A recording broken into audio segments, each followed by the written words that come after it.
Demain soir, c'est l'UFC Vegas 95, l'occasion pour nous de faire un point sur cet événement et surtout sur son main event. Darren Till a-t-il fait une erreur en quittant l'UFC? Dricus du Plessis est convaincu que sa soif de victoire est son principal atout. Nous sommes le vendredi 9 août 2024 et comme à chaque épisode, nous faisons le tour de l'actualité. C'est le moment MMA, soyez tous les bienvenus.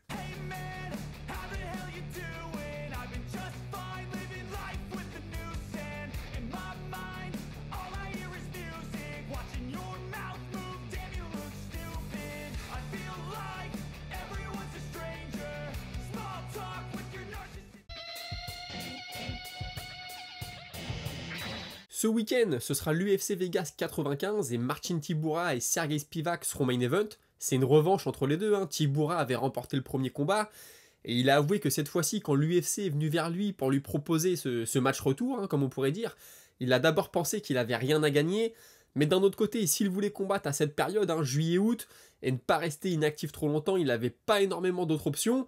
Et puis comme il le dit, certains combattants ont du mal à avoir des combats. Alors moi, on m'en a proposé un, j'allais pas dire non. Et puis en rigolant, il dit ça fait de moi un bon employé. Voilà, c'est son petit côté, j'ai envie de plaire au chef. Faut se rappeler que Tybura, il est à l'UFC depuis 2016 quand même, et qu'au début, il avait du mal à enchaîner les victoires. C'était souvent une victoire, puis une défaite, deux victoires, puis une défaite. Ça avait du mal à décoller. Et puis à partir de 2020, il a enchaîné 5 victoires consécutives. D'ailleurs, la première de ces victoires, c'était contre Spivak. Et du coup, le journaliste lui demande s'il avait changé quelque chose dans sa préparation à ce moment de sa carrière.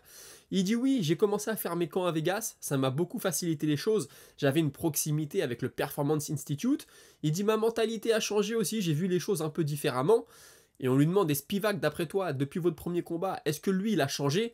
Il dit oui, il a changé, je le trouve plus puissant, je pense qu'il est plus lourd. Il dit, j'ai pas vu les stats, mais de ce que je vois visuellement, je le sens beaucoup plus lourd qu'à l'époque.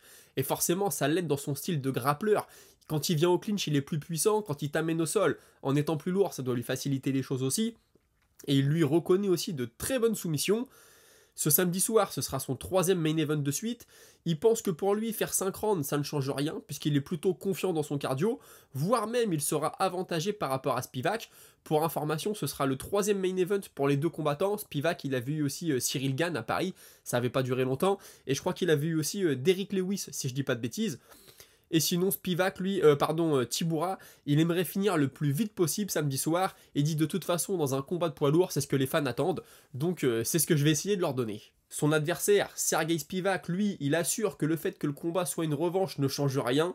Il a même confié ne pas avoir vraiment suivi la carrière de Tybura depuis leur premier combat, mais qu'il s'est plutôt concentré sur lui-même, lui aussi, sur sa propre évolution, sur son propre entraînement, et il assurait être un combattant bien différent de ce qu'il était à l'époque.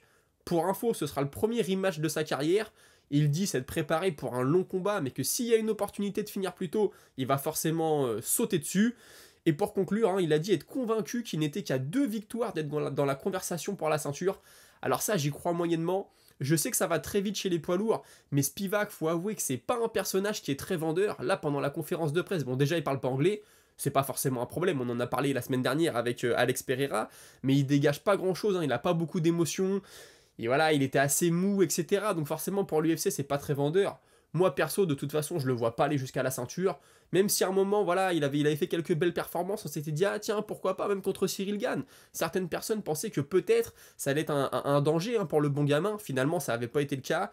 Donc, est-ce que 2 victoires lui suffiront à aller jusqu'à la ceinture? Franchement, je suis pas convaincu. Déjà, il va falloir passer Tybura ce week-end. Voilà, pour lui, il va falloir montrer qu'il est capable de le battre. Et puis, suite à ça, on verra ce que lui réserve l'UFC. Toujours sur cette carte, Chris Gutiérrez va tenter de rebondir suite à sa défaite face à Song Yadong en décembre dernier. Alors déjà, première chose que je voulais dire, c'est que pendant la conférence de presse, il avait l'air un peu déconnecté. Il a plusieurs fois fait répéter des questions aux journalistes. J'espère que c'est pas un mauvais signe, mais parfois ça pouvait faire penser un petit peu... Vous vous souvenez, Max Holloway à l'époque, quand il a commencé à avoir ses problèmes, où il a annulé plusieurs combats de suite, etc. Et qu'ensuite il a déclaré qu'il était en fait en dépression. Bon, je dirais pas qu'il en était jusque-là, mais il avait l'air vraiment un peu la tête dans les nuages. J'espère que c'était juste un coup de pas de chance et que c'est pas un signe pour ce qui va se passer samedi soir. Sinon, pour ce combat, il était censé, pour la petite histoire, affronter Javid Bouchara à la base le week-end dernier.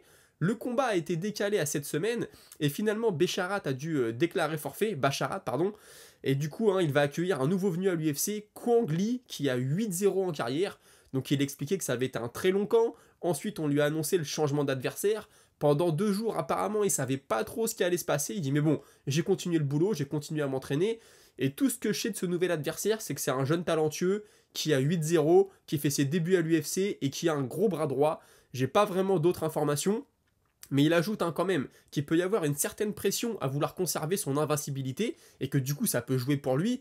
Tout comme le fait de faire ses débuts à l'UFC, hein. Il a raconté que lui, quand il s'est retrouvé au pied de la cage pour la première fois, il a ressenti quelque chose de particulier, mais il dit bon, chacun est différent, peut-être que ça ne sera pas le cas pour lui, que ça l'a été pour moi, mais voilà, chaque combattant forcément aborde les choses d'une manière totalement différente. Et puis on comprend surtout dans la conférence de presse qu'il est concentré sur lui, sur sa stratégie de combat, qui ne s'est pas forcément adaptée à ce nouvel adversaire. Peut-être que c'est un coup de bluff, je ne sais pas. Et il a assuré que comme à chaque fois, il s'est préparé comme s'il allait affronter un champion. Donc la réponse, ce sera samedi soir. Darren Till, ancien prétendant à la ceinture des poids welter, je le rappelle. On se souvient qu'à ses débuts à l'UFC, beaucoup le voyaient comme le futur du MMA. On s'est dit, ce gars-là pourrait peut-être un jour devenir champion, surtout quand il avait détruit Cowboy Cerrone. C'était impressionnant. On ne l'avait pas vraiment vu s'exprimer au sol, mais ce qu'il donnait debout, on se disait il peut mettre KO n'importe qui. Il avait une gauche qui était terrible. Malheureusement, depuis sa défaite face à Tyron Woodley, pour la ceinture justement, il n'est jamais vraiment revenu à un niveau qui aurait pu lui permettre de nouveau combattre pour le titre. On se souvient, il a eu sa chance chez les welter pour le titre. Ensuite, il est monté chez les moyens quand il a vu que chez les welter, ça le faisait plus vraiment. Chez les moyens, bon, il y a eu des combats un peu serrés. Il a affronté Whittaker, il a affronté Dricus du Plessis, etc. Malheureusement, ça ne l'a pas fait pour lui. D'ailleurs, il a quitté l'UFC en décembre 2022 avec le projet de se lancer en boxe et puis forcément d'aller chercher le maximum d'argent. Depuis, on ne l'a vu combattre qu'une seule fois, c'était en anglaise, c'était à Abu Dhabi ou à Dubaï, je sais plus. C'était au mois de juillet dernier, combat qu'il a remporté très rapidement par KO. Ça a fini ensuite en bagarre, c'est devenu un peu n'importe quoi. Ça lui a pas donné vraiment beaucoup de crédit dans le monde de la boxe, je pense. Et du coup, Anthony Smith lui a posé une question très intéressante. Il lui dit, voilà, maintenant que tu es free agent, est-ce que tu peux comparer ta vie maintenant où tu es un peu plus libre, tu n'as pas de contrat sur la tête, tu n'es plus dépendant de l'UFC, avec l'époque où justement tu combattais à l'UFC? Est-ce qu'il y a une grosse différence? Et là, il a été très franc, Darren Till, il dit, écoute, à l'UFC, c'est vrai que tu es un peu moins bien payé, par contre, c'est super cadré, tu sais quand est-ce que tu vas combattre, tu sais où tu te situes dans le classement, tu peux te projeter pour aller jusqu'à la ceinture. Il dit là, c'est le gros bordel en boxe anglaise, il y a plein de promoteurs qui te promettent monts et merveilles, on va te faire venir en business class, on va te donner ci, on va te donner ça. Il dit moi, ça m'intéresse pas, tout ce que je veux, c'est qu'il me donne un combat, c'est qu'il me signe un chèque, et ça par contre, ça a beaucoup de mal à venir. On te fait beaucoup de promesses, mais ça ne se matérialise que très rarement. Et puis sinon, un fidèle à lui-même, il n'a pas épargné les combattants de l'UFC en expliquant notamment qu'il ne comprenait pas comment Dricus du Plessis pouvait être champion et avoir battu tous les contenders, alors que lui, quand il a affronté Dricus du Plessis, il l'a ridiculisé en striking. Il dit oui, c'est vrai, vous pouvez me dire que Dricus du Plessis m'a battu, etc., etc. Mais debout, il n'avait aucune chance contre moi et il l'a très vite compris. Et puis il a expliqué qu'en boxe anglaise, il voulait un gros combat. Il a parlé de Diaz, il a parlé de Masvidal et forcément de Jake Paul. Il dit ouais, il y a beaucoup de gens qui me disent t'es prêt à te mettre à genoux et à supplier Jake Paul de t'affronter. Il dit mais attendez les gars, 5 millions de dollars pour un combat de boxe. Forcément que je veux l'affronter. En plus, je suis convaincu que je vais le battre. J'ai un gros gabarit. À l'UFC, c'est vrai que j'étais pas génial en lutte et j'étais pas génial en JJB. Mais debout, je suis sûr que personne ne peut me prendre. Je sais gérer mon timing, je sais gérer ma distance. Je n'ai pas qu'un bras gauche comme beaucoup le pensent. Je sais amener ce bras gauche là et je suis sûr que Jake Paul je peux le détruire, mais Jake Paul est très malin, il va jamais m'affronter. Même quand il a appelé à affronter Pereira, il sait que le combat ne se matérialisera jamais, mais il le fait juste pour qu'on parle de lui. Et puis il a aussi assuré qu'un retour à l'UFC était possible dans les mois ou dans les années qui viennent. Il a aussi expliqué qu'il était devenu beaucoup plus mature et qu'il était prêt à travailler à fond sur ses points faibles. Donc on les connaît ces points faibles, hein. C'est la lutte, c'est le JJB, et puis il le dit, moi je pars pas de zéro, j'ai déjà été une fois jusqu'au top, donc si je reviens, j'ai déjà un nom, je vais tout de suite être dans la conversation intéressante, et puis je sais comment faire pour arriver au sommet. Donc écoutez, c'est tout le mal qu'on peut lui souhaiter. Direction Perth maintenant, en Australie, avec le champion des poids moyens de l'UFC, Dricus du Plessis, qui s'apprête à défendre sa ceinture face à l'ancien champion de la catégorie, Israel Adesanya, et on lui a tout de suite demandé qu'est-ce qui d'après lui allait faire la différence dans ce combat. Et sa réponse, elle s'est pas fait attendre. Toute la différence, c'est que lui, il est motivé par l'envie d'être le meilleur. Et il dit, j'ai ce dog, j'ai ce chien en moi, ça se dit pas trop en français, mais en gros, j'ai faim. Moi, j'en veux plus que les autres. Et c'est ce qui a toujours fait la différence dans tous mes combats depuis le début de ma carrière. concernant le fait d'aller combattre à l'extérieur. Hein, Adesanya n'est pas australien, bien sûr, mais c'est clair que la foule va être de son côté. Lui, il vit en Nouvelle-Zélande, hein, on le sait, né au Nigeria, vit en Nouvelle-Zélande. Bon, bah, l'Australie, la Nouvelle-Zélande, comme je l'ai déjà dit, on a l'impression que c'est un peu des nations sœurs, c'est la même partie du monde. Forcément, la foule va être de son côté. Dricus du Plessis dit que c'est pas un problème, il est habitué à ça, il a souvent affronté des Américains aux États-Unis. Quand il a affronté Sean Strickland à Toronto ou à Vancouver, je sais plus, en tout cas au Canada, la foule était du côté de Sean Strickland. Il dit quand j'ai affronté Robert Whittaker, lui c'est un fan favori, tout le monde l'aime, donc les gens étaient de son côté. Donc c'est comme ça ne fait aucune différence pour moi. Une autre question intéressante de la part du journaliste, vous savez que Dricus du Plessis a pris la ceinture à Sean Strickland dans un combat très serré. Beaucoup de gens pensent que Strickland avait gagné. Strickland, lui, n'arrête pas de le dire qu'il s'est fait voler. On lui dit du coup, est-ce que tu as eu l'impression à un moment de lui devoir un rematch à Sean Strickland? Il dit non, pas du tout. Moi, je suis convaincu de l'avoir battu. Je comprends même pas la split décision. Et puis de toute façon, ce qui compte, c'est de faire ce que veulent voir les fans. Là, les fans voulaient voir Dricus du Plessis contre Israel Adesanya, donc on l'a fait. Si ensuite ils veulent que j'affronte Sean Strickland, j'affronterai Sean Strickland. Moi, il n'y a aucun problème là-dessus. Et puis on l'a vu, hein, Adesanya et lui ont eu un très long face-off. Alors le journaliste lui a demandé si c'était juste pour les fans, pour faire en sorte que le combat soit un peu plus vendeur, voilà, ou si vraiment c'était pour faire de l'intimidation. Et lui il dit oui, il y a une question d'intimidation là-dedans, je veux le voir droit dans les yeux, je veux m'immerger dans l'ambiance du combat, c'est quelque chose qui fait partie du combat, donc moi j'aime beaucoup ça. Et puis vous le savez, Islam Makhachev, en tout cas son coach a dit qu'il ne serait pas surpris de voir Islam monter de 2 catégories pour aller chercher la ceinture des poids moyens. Donc on lui a dit ouais, est-ce que toi tu serais prêt à affronter Islam? Et est-ce que t'as pas l'impression que ça devient un peu n'importe quoi, que tout le monde veut monter de catégorie, à peine la ceinture, à peine les gars gagnent la ceinture, ils veulent déjà aller chercher une deuxième. Il dit écoute, on peut toujours rêver, donc ça il le dit en rigolant. Il dit moi maintenant, si l'UFC me dit que je dois l'affronter, je dirais pas non, mais mon point de vue personnel c'est que si tu veux monter de catégorie, il faut défendre au moins 3 fois. Et puis je rappelle, Makhachev il est champion en 70 kg, faudrait monter en 84 kg, ça fait c'est énorme, hein, ça fait 14 kg de différence, donc franchement moi j'y crois pas trop. Et puis il dit que lui personnellement il rêve aussi de devenir double champion, mais il dit d'abord je veux régner dans ma catégorie, je veux le montrer que je suis le meilleur poids moyen au monde, et ensuite quand ce sera fait peut-être que j'irai chercher la ceinture du dessus. Bon déjà pour ça va falloir battre Israel Adesanya le week-end prochain, et puis il y a du monde derrière, il y a du très haut niveau, c'est une catégorie qui est extrêmement fournie, donc on lui souhaite le meilleur, mais la route risque d'être semée d'embûches. Des nouvelles maintenant de Joe Pyfer, hein, qu'on a vu pendant un moment comme celui qui peut-être allait aller poser des problèmes dans le top de la catégorie. Finalement il avait pris un revers contre Jack Hermanson, depuis il est bien revenu contre Marc-André Barriault.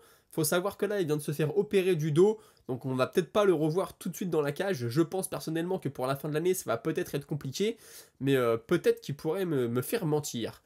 On a Nassourdine Imavov qui a posté une photo avec Khamzat Chimaev, les deux se sont entraînés ensemble.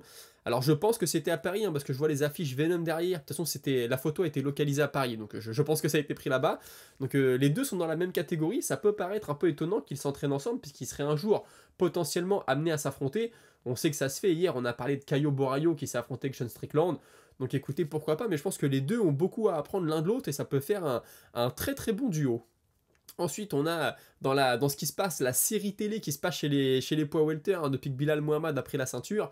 Il s'est exprimé sur Colby Covington, il dit « Je pense qu'il ne va affronter personne, il va dire non à tout le monde. Peut-être à la rigueur qu'il va prendre Tony Ferguson, puis une fois qu'il l'aura battu, il dira qu'il mérite un combat pour le titre. » Bon, on sait que de toute façon, Bilal Mohamed et Colby Covington, c'est pas les grands amours, mais on a aussi Kamaru Usman qui s'en est mêlé en disant « Ok, il y en a marre du bon gars. Tu n'as jamais essayé de m'affronter, donc il dit ça à Bilal Mohamed, hein, et puis tu n'étais à peine dans les classements quand moi je dominais la catégorie, et puis pour ton information, j'ai déjà battu Leon Edwards. Bilal Mohamed, je lui réponds, toi tu as dominé la catégorie, tu as battu Masvidal 2 fois et tu as eu un combat de cardio kickboxing contre Colby Covington, entre parenthèses Colby Sox, donc ça veut dire Colby il est nul, il craint, voilà. Et puis tu étais protégé par l'UFC, maintenant tu as du mal à marcher, ton podcast est nul et ton rôle dans Black Panther est nul aussi. Donc bon voilà, les échanges de politesse, la catégorie des poids welter, on se disait Bilal Mohamed sera jamais champion. Voilà, il parlait pas beaucoup, c'était un mec discret, mais depuis qu'il est champion, on en parle tous les jours parce qu'il y a à dire tous les jours. Et puisque je vous ai parlé de Tony Ferguson, on a un vétéran de l'UFC, un Matt Brown, qui s'est exprimé sur sa situation et il dit voilà, il faut comprendre, c'est comme la cocaïne, le MMA, ça te fait planer, c'est une drogue, t'as besoin de ça pour avancer. Il dit surtout la façon dont Ferguson a détruit tous ses adversaires, ça lui procurait un bonheur que tu ne trouves nulle part ailleurs. Maintenant, malheureusement, il faut qu'il arrive à décrocher de ça. il faut qu'il passe à autre chose parce que là, forcément, il a besoin de passer à autre chose dans sa vie et ne pas continuer à prendre des coups inutilement. Mais ça, on le sait, hein, il y a BJ Penn qui a eu énormément de mal à raccrocher aussi. Là, on a Tony Ferguson. Espérons qu'il trouve rapidement une solution. Sinon, on a le néo-zélandais Dan Hooker, ça fait 10 ans qu'il est à l'UFC, on lui a dit oui, comment t'as réussi à faire ça? Il dit bah écoute, comment j'ai réussi à faire ça? Je suis juste trop stupide pour arrêter. Plutôt drôle, on connaît le personnage. Dan Hooker, sacré vétéran du sport, même si pendant un moment il ne faisait pas beaucoup de bruit. Dernièrement, je trouve qu'il a gagné un peu en popularité, surtout depuis la guerre qu'il a livrée à Dustin Poirier, c'était vraiment quelque chose. Je vous invite à aller voir si vous n'avez jamais vu ce combat. Et puis hier, je vous parlais de Jean-Charles Skarbowski qui s'entraînait avec John Jones. Bon, bah, je pense que c'est vraiment officiel, hein, qui s'entraînait avec John Jones, avec des guillemets, qui a été dans la salle de John Jones. On a l'impression qu'il a donné un séminaire, comme on dit. Et puis, il y a la Jackson Wink MMA, la salle de John Jones, qui a posté une photo de Skarbowski dans leurs locaux, et il l'appelle The Drunken Master. Donc, c'est le maître bourré, et puis ils font référence à ce qui s'est passé dans la saison de l'Ultimate Fighter, quand il était arrivé avec un verre à la main pour coacher Georges Saint-Pierre, etc. Ça a vraiment fait sa carrière de coach à Skarbowski, c'est vraiment hallucinant, ça ressort tout le temps. Je pense qu'il a choqué les Américains ce jour-là. Je sais pas si c'était fait exprès, mais si c'était fait exprès, franchement, bien joué de sa part, parce que c'est quelque chose qui le suit et qui fait toute sa notoriété, en tout cas aux États-Unis et en Amérique du Nord. Sinon, vous le savez, tous les vendredis, on fait le petit défi des paris. Je vais être honnête avec vous, ce week-end, celui qui me dit qui va gagner dans tous les combats, là, il y a 6 combats sur lesquels on peut parier, je vous affiche les cotes. Vous voyez le premier, un Toshiomi Kazama contre Grigoriou Charalampos. Franchement, ces deux gars, je vais être honnête, je les ai sûrement déjà vus combattre, mais ils m'ont pas marqué. C'est des gars, voilà, qui doivent faire leur carrière à l'UFC, etc. Ils sont pas encore connus du grand public, faut se faire un nom, donc ça sera peut-être pour ce week-end, mais pour l'instant, c'est pas ça. Bien malin celui qui est capable de me prédire le résultat de ce combat. Ensuite, on a Yana Santos contre Chesa Chandler. Santos, c'est Yana, c'était Kunitskava, son ancien nom. Je crois qu'elle est mariée avec Thiago Santos, c'est pour ça. Bon, elle est favorite, mais pourtant, tout le monde, vous le voyez, a voté pour Chandler.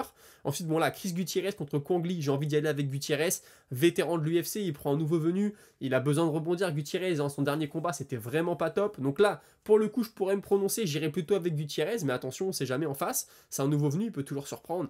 Danny Barlow contre Veretenikov, c'est pareil. Bien malin celui qui me dit ce qui va se passer.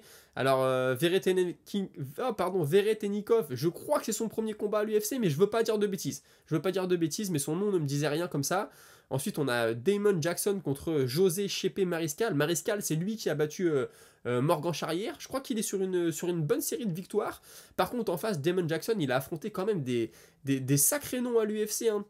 Il a perdu contre Ilia Topuria. Sinon, il a affronté Alexander Hernandez, qui vient de battre, hein, c'était son dernier combat. Il a aussi affronté Billy Quarantillo, Dan Ige, Pat Sabatini. Donc il n'a pas toujours gagné, mais il y a quand même une expérience de son côté. Donc ça peut peut-être faire basculer de son côté, justement. Je sais pas trop ce que ça va donner dans ce combat, j'oserais pas me prononcer.